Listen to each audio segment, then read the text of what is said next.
Email us, tweet us, let us know your thoughts.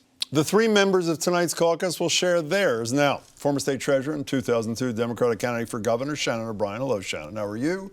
Republican State Representative Keiko Orrall of Lakeville. Hello, Representative. Good to see you. And Margery Eagan of the Globe's CruxNow.com and GBH's Boston Public Radio. By the way, I love your co-host. You'll tell him when you see him? He's unbelievable. He is, awesome. Really, he is awesome. So you just heard what this little Olympics debate. Doug Rubin for Boston 2024. And by the way, he got the website wrong. It's 2024boston.org. You wanted me to correct that. He there, Andrew Zimbalist, saying you can't do it for this kind of money. Starting with you, I know you're a cynical soul in this thing. You're moved at all by Doug Rubin's remarks? We're going to meet that goal. It's not going to cost taxpayers anything other than that which they're already spending? Well, I think the Senate president in the previous segment hit the nail on the head when he said people have to trust their legislators. And I think that's the problem around here, trusting the legislators, because I think there's a lot of people who just don't believe it, which is why I think it was, if we get the Evan Falchuk ballot question and people can actually vote on it, I think it might make a difference.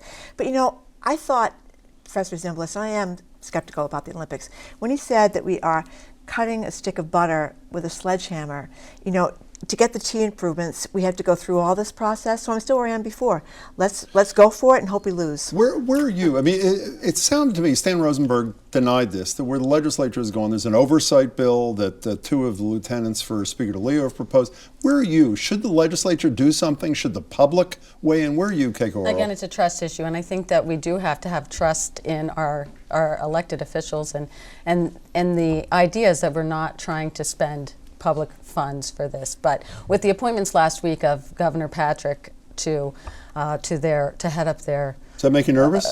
Well, $7,500 a day? It's the perception of political payback. When you look at the people that are a part of that committee. And I think that if they had chosen a former governor who had Olympic experience, like Salt Lake City, maybe I would feel a little bit differently. Well, he's advising them, actually. But he's advised them. I understand. Did you feel the same way when Bill Weld went to work for a casino? He doesn't have any casino background. Well, we have to, I think that we have to have this as a vetted thing. So we have to make sure that all of our questions are answered.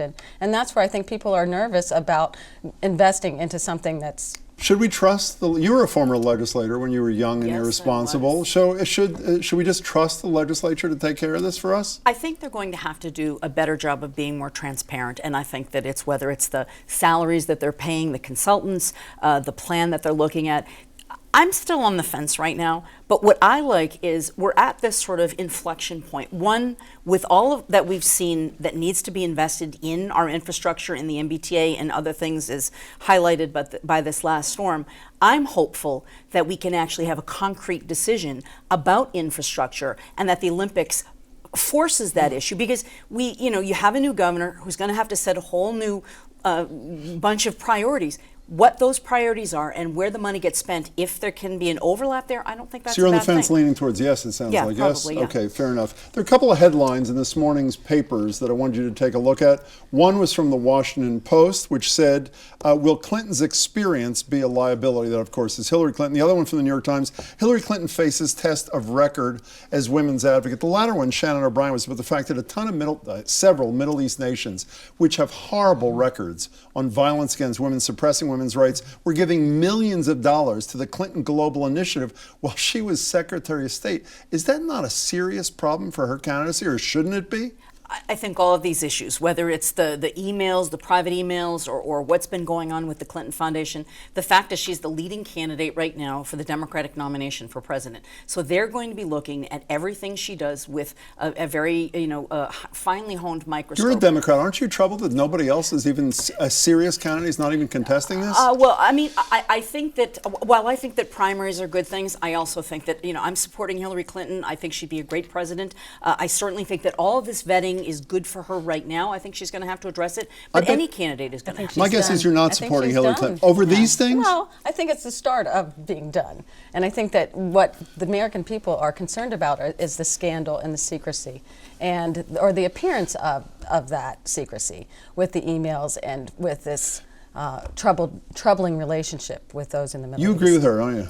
I don't think she's done. I think it depends who the Republican nominee is. If it's a Sure. very conservative nominee, I think it's not going to matter. Are you troubled by these women's things? I mean, millions of dollars from these countries? I think it's terrible. And I think that there's a sense of, oh my God, here we go again. There's one little scandal, one little scandal. It's a drip, drip, drip, drip.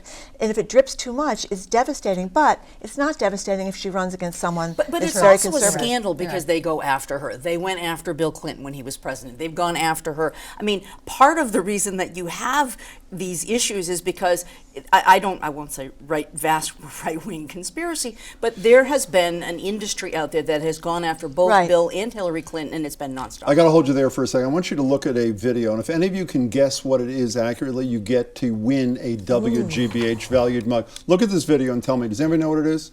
You have 10 seconds. Anybody know what it is? It is. There it is. Anybody know what it is?